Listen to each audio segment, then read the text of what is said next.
जय श्री कृष्णा। जय श्री सत्यनारायण भगवान की जय। बैसाख पूर्णिमा का व्रत 23 मई बार वीरवार को रखा जाएगा। हम सत्यनारायण भगवान की व्रत कथा सुनेंगे। एक समय नैमिषारण्य तीर्थ में शौनकादिक 88 हजार ऋषियों ने श्री सूत जी से पूछा, हे प्रभु, इस कलयुग में वेद विद्या रहित मनुष्य को प्रभु भक्ति किस प्रकार मिलेगी तथा उनका उद्धार कैसे होगा। इसलिए मुनि श्रेष्ठ कोई ऐसा तप कहिए जिससे थोड़े समय में पुण्य प्राप्त हुए तथा मनवांछित फल मिले। वह कथा सुनने की हमारी इच्छा है।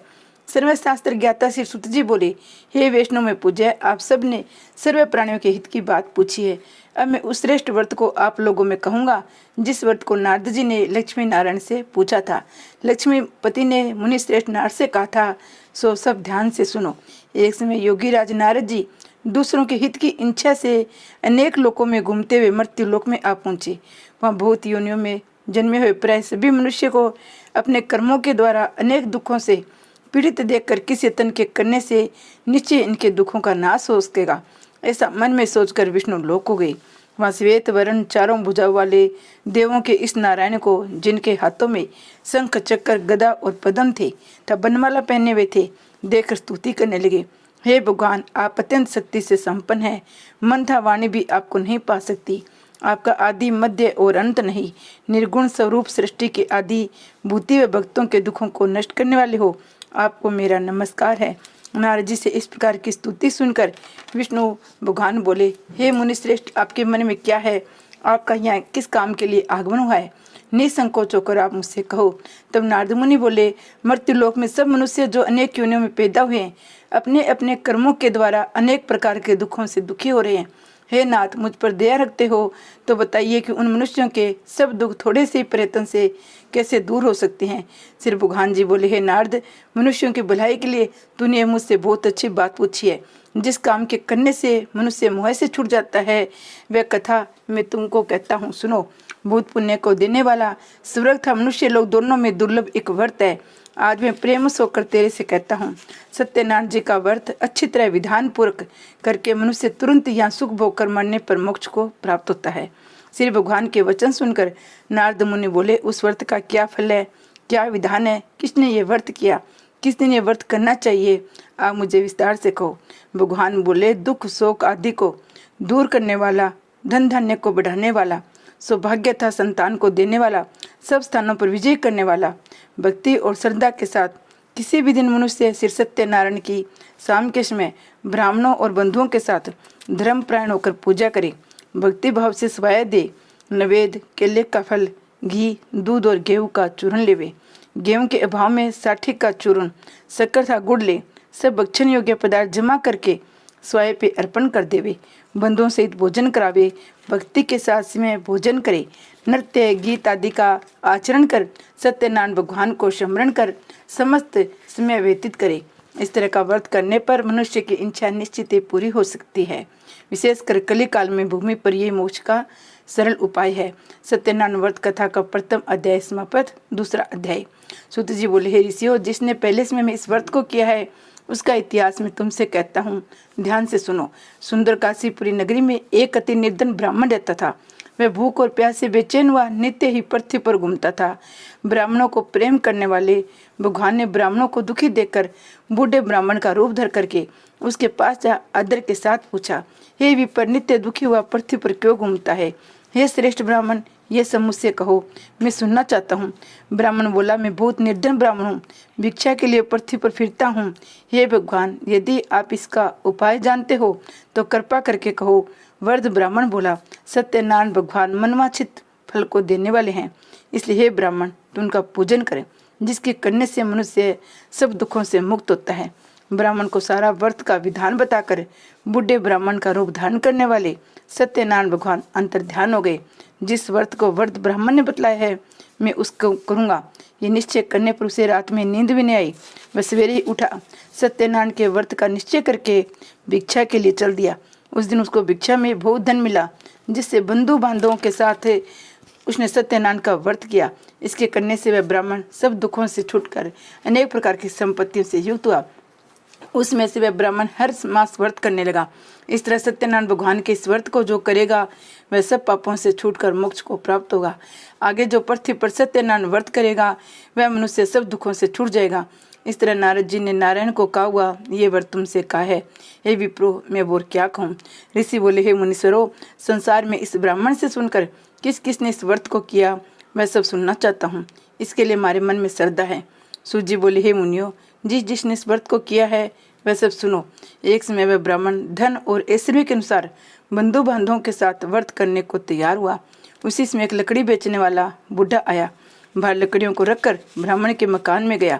प्यास से दुखी लकड़हारे ने उसको व्रत करते देखकर लकड़हारा ब्राह्मण को नमस्कार करके कहने लगा, आप ये क्या कर रहे हो? इसके करने से क्या फल मिलता है? कृपा करके मुझसे बताइए।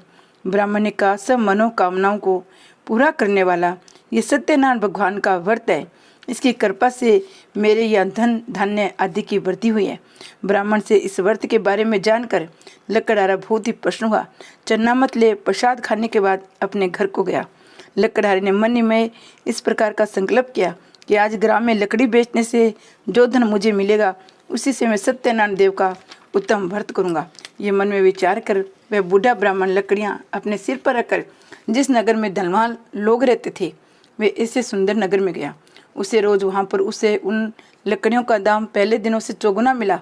तब वह बूढ़ा लकड़हारा दाम ले अति प्रसन्न होकर पक्के केले की फली, शक्कर, घी, दूध और दही, गेहूं, आटा इत्यादि लेकर सत्यनारायण भगवान के व्रत की कुछ सामग्रियों को लेकर अपने घर गया। फिर उसने सब अपने भाइयों को बुलाकर विधि के साथ भगवान जी का पूजन और व्रत किया। उस व्रत के प्रभाव से बुढ़ा लकड़हारा धन पुत्र आदि से युक्त हुआ संसार के समस्त सुख भोग कर बैकुंठ धाम को चला गया। इति से सत्यनारायण कथा का दूसरा अध्याय समाप्त। तीसरा अध्याय शुरू। सूत जी बोले, हे श्रेष्ठ मुनियो, अब आगे की कथा कहता हूँ, सुनो। पहले समय में उल्कामुख नाम का एक बुद्धिमान राजा था। वह सत्यवक्ता और जितेंद्रिय था। प्रतिदिन देवस्थानों को जाता, गरीबों को धन देकर उनके कष्ट दूर करता था। उसकी पत्नी कमल के समान मुख वाली सती साध्वी थी। भद्रशिला नदी के तट पर उन दोनों ने सत्यनारायण देव का व्रत किया। उसमें वहां एक साधु वैश्य आया। उसके पास व्यापार के लिए बहुत सा धन था। नाव को किनारे पर ठहराकर राजा के पास गया। राजा को व्रत करते हुए देखकर विनय के साथ पूछने लगा, हे राजन, भक्ति युक्त से ये आप क्या कर रहे हैं? मेरी सुनने की इच्छा है, यह मुझे बताइए। राजा बोला, हे साधु, अपने बांधवों के साथ पुत्र आदि की प्राप्ति के लिए ये महाशक्तिमान सत्यनारायण भगवान का व्रत व पूजन किया जा रहा है। राजा के वचन सुनकर साधु आदर के साथ बोला, हे राजन, मुझसे इसका संविधान को, मैं भी आपके कथानुसार इस व्रत को करूँगा। मेरे भी कोई संतान नहीं है, इससे मेरे संतान निश्चित होगी। राजा से संविधान सुनकर व्यापार से निवृत्त हो आनंद के साथ घर गया। साधु ने अपनी स्त्री से संतान देने वाले उस व्रत का समाचार सुनाया। कहा कि जब मेरे संतान होगी तब मैं इस व्रत को करूँगा। साधु ने ऐसे वचन अपनी स्त्री लीलावती को कहे। एक दिन उसकी स्त्री लीलावती पति के साथ आनंदित हो सांसारिक धर्म में प्रवृत्त होकर सत्यनारायण भगवान की कृपा से गर्भवती हो गई। 10वें महीने में उसकी एक सुंदर कन्या का जन्म हुआ। दिन दिन वह इस तरह बढ़ने लगी जैसे शुक्ल पक्ष का चंद्रमा बढ़ता है। कन्या का नाम कलावती रखा गया। तो लीलावती ने मीठे शब्दों में अपने पति से कहा, आपने जो संकल्प किया हुआ था कि भगवान का व्रत करूंगा, अब आप उसे करिए। साधु बोला, हे प्रिय, इसके भय पर करूंगा। अपनी पत्नी को आश्वासन दे वे नगर को गया। कलावती पितृगृह में वृद्धि को प्राप्त हो गई। साधु ने जब नगर में सखियों के साथ अपने पुत्री को देखा तो तुरंत ही दूत बुलाकर कहा, पुत्री के वास्ते कोई सुयोग्य वर देख कर लाओ। साधु की आज्ञा पाकर दूत कंचनगर पहुंचा। वहां पर बड़ी खोज करके देखभाल कर लड़की के वास्ते सुयोग्य वनिक पुत्र को ले आया। उस सुयोग्य लड़के को देखकर साधु ने अपने भाई बंधुओं सहित प्रसन्नचित हो अपनी पुत्री का विवाह उसके साथ कर दिया। किंतु दुर्भाग्य से वह किसमें भी उस व्रत को करना भूल गया। तब श्री भगवान क्रोधित हो गए। श्राप दिया कि तुम्हें दारुण दुख प्राप्त होगा। अपने काम में कुशल साधु बनिया अपने जमाता सहित समुद्र के समीप रत्नगर पहुंचे। वहां दोनों ससुर जवाई चंद्रकेतु राजा के नगर में पहुंचे और व्यापार करने लगे। एक रोज भगवान सत्यनारायण की माया से प्रेरित को चोर राजा का धन चुरा कर सिंह जा रहा था, किंतु पीछे से राजा के दूतों को आता देखकर चोर ने घबराकर भागते भागते धन को वहीं चुपचाप रख दिया जहाँ वे दोनों ससुर जवाई ठहरे हुए थे। तब दूतों ने साधु वैश्य के पास राजा के धन को रखा देखकर दोनों को बांध कर ले गए। प्रसन्नता से दौड़ते हुए राजा के समीप जाकर बोले, ये 2 चोर हम पकड़ कर लाए हैं, देकर आज्ञा दे। राजा की आज्ञा से उनको कठिन कारावास में डाल दिया गया। उनका धन राजा ने छीन लिया। उसी श्राप द्वारा उसकी पत्नी भी घर पर बहुत दुखी हुई। घर पर जो धन रखा था वह चोर चुरा कर ले गए। शारीरिक व मानसिक पीड़ा से, भूख प्यास से अति दुखी तो अन्न की चिंता में कलावती एक ब्राह्मण के घर गई। वहाँ उसने सत्यनारायण का व्रत होते देखा। वहाँ उसने कथा सुनी, प्रसाद ग्रहण करके रात को घर में आई। माता ने कलावती से कहा, हे पुत्री, दिन में कहाँ रही, वह तेरे मन में क्या है? कलावती बोली, हे माता, मैंने एक ब्राह्मण के घर सत्यनारायण का व्रत देखा है। कन्या के वचन सुनकर लीलावती भगवान के पूजन की तैयारी करने लगी। लीलावती ने परिवार और बंधुओं सहित भगवान का पूजन किया और ये वर मांगा कि मेरे पति और दामाद सिंह घर आ जावे, और प्रार्थना की कि हम सबका अपराध क्षमा करो। सत्यनारायण भगवान इस व्रत से संतुष्ट हो गए। राजा चंद्रकेतु को स्वप्न में दिखाई दिए। कहा, हे राजन, दोनों बंदी वे से अपराधी छोड़ दो और उनका सब धन जो तुमने ग्रहण किया है दे दो, नहीं तो तेरा धन, राज्य, पुत्र आदि सब नष्ट कर दूंगा। राजा को ऐसा वचन कहकर भगवान अंतर ध्यान हो गए। प्रातःकाल राजा चंद्रकेतु ने सभा में अपना स्वप्न सुनाया। दोनों वणिक पुत्रों को केस से मुक्त करके सभा में बुलाया। दोनों ने आते राजा को नमस्कार किया। राजा मीठे वचनों से बोले, हे महानुभाव, भाग्यवंश ऐसा कठिन दुख प्राप्त हुआ है, अब कोई भय नहीं। ऐसा कहकर राजा ने उनको नए नए वस्त्राभूषण पहनाए। उनका जितना धन लिया था उससे दोगुना धन दिलवाकर विदा किया। दोनों वेश्ये अपने घर को चल दिए। इति सत्यनारायण व्रत कथा का 3 अध्याय समाप्त। 4 अध्याय। सूजी बोले, वेश्य ने मंगलाचार करके यात्रा आरंभ की, अपने नगर को चला। उनके थोड़ी दूर पहुंचने पर दंडी वेशधारी सत्यनारायण ने उनसे पूछा, हे साधु, तेरे नाव में क्या है? अभिमानी वणिक हंसता हुआ बोला, हे दंडी, आप क्यों पूछते हो? क्या धन लेने की इच्छा है? मेरी नाव में तो बेल था, पत्ते आदि ब्रेव हैं। वेश्य का कठोर वचन सुनकर भगवान ने कहा, तुम्हारा वचन सत्य हो। ऐसा कहकर दंडी वहां से चले गए। कुछ दूर जाकर समुद्र के किनारे बैठ गए। दंडी के जाने पर वेश्या ने नित्य क्रिया करने के बाद नाव को ऊंची उठी देखकर अचंभा किया। नाव में बेल आदि देखकर मूर्छित तो जमीन पर गिर पड़ा। फिर मूर्छा खुलने पर बहुत ही शोक करने लगा। तब उसका दामाद बोला, आप शोक न करे, ये दंडी का श्राप है, अतः उनकी शरण में चलना चाहिए, तभी हमारी मनोकामनाएं पूर्ण होगी। दामाद के वचन सुन वह दंडी के पास पहुंचे। अत्यंत भक्ति भाव से नमस्कार करके बोले, मैंने जो आपसे असत्य वचन कहते उसको क्षमा कर दो। ऐसा कहकर महान शोकातुर रोने लगा। तब दंडी भगवान बोले, हे वणिक पुत्र, मेरी आज्ञा से बार बार तुझे दुख प्राप्त हुआ है, तू मेरी पूजा से विमुख है। साधु बोला, हे भगवान, आपकी माया से मोहित ब्रह्मा आदि भी आपके रूप को नहीं जानते, तब मैं अज्ञानी कैसे जान सकता हूँ? आप प्रश्न होइए, मैं सामर्थ्य के अनुसार आपकी पूजा करूँगा, मेरी रक्षा करो। पहले के समान नौका में धन भर दो। उनके भक्ति युक्त वचन सुनकर भगवान प्रश्न हो गए। उसकी इच्छा अनुसार वर देकर भगवान अंतर ध्यान हो गई। तब उन्होंने नाव पर आकर देखा, नाव धन से परिपूर्ण है। फिर वे भगवान सत्यदेव का पूजन करके साथियों सहित अपने नगर को चले। जब अपने नगर के निकट पहुंचे तब दूत को घर भेजा। दूत ने साधु के घर जा उसकी स्त्री को नमस्कार करके कहा, साधु अपने दामाद सहित इस नगर के समीप आ गए हैं। ऐसा वचन सुसती ने बड़े हर्ष के साथ सत्यदेव का पूजन करके इस पुत्री से कहा, मैं अपने पति के दर्शन को जाती हूँ, तू कार्य पूर्ण करके शीघ्र आना। माता के वचन सुनकर कलावती प्रसाद को छोड़ के पति के पास गई। प्रसाद की अवज्ञा के कारण सत्यदेव ने रुष्ट हो उनके पति को नाव से पानी में डुबो दिया। कलावती अपने पति को न देखकर रोती हुई जमीन पर गिर गई। इस तरह नौका को डूबा हुआ कन्या को रोता हुआ साधु दुखी तो बोला, हे प्रभु, मुझसे या मेरे परिवार से जो भूल हुई है उसे क्षमा करो। उसके दीन वचन सुनकर सत्यदेव प्रश्न हो गई। आकाशवाणी हुई, हे साधु, तेरी कन्या मेरे प्रसाद को छोड़कर आई है, इसलिए इसका पति अदृश्य हुआ है।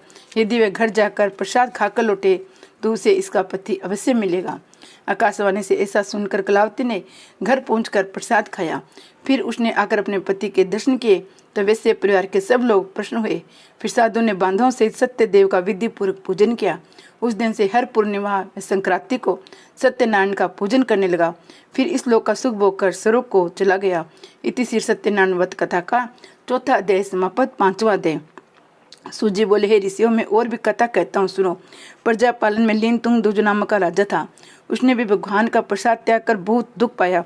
एक समय वन में जाकर पशुओं को मारकर बड़ के पेड़ के नीचे आया। उसने भक्ति भाव से ग्वालों को बांधव सहित सत्यनारायण का पूजन करते हुए देखा। राजा देखकर भी अभिमानवश न वहाँ गया ने नमस्कार किया। जब ग्वालों ने भगवान का प्रसाद उसके सामने रखा तो वह प्रसाद को त्याग करके अपनी सुंदर नगरी को चला गया। वहाँ उसने अपना सब कुछ नष्ट पाया तो वह जान गया ये सब कुछ भगवान ने किया है।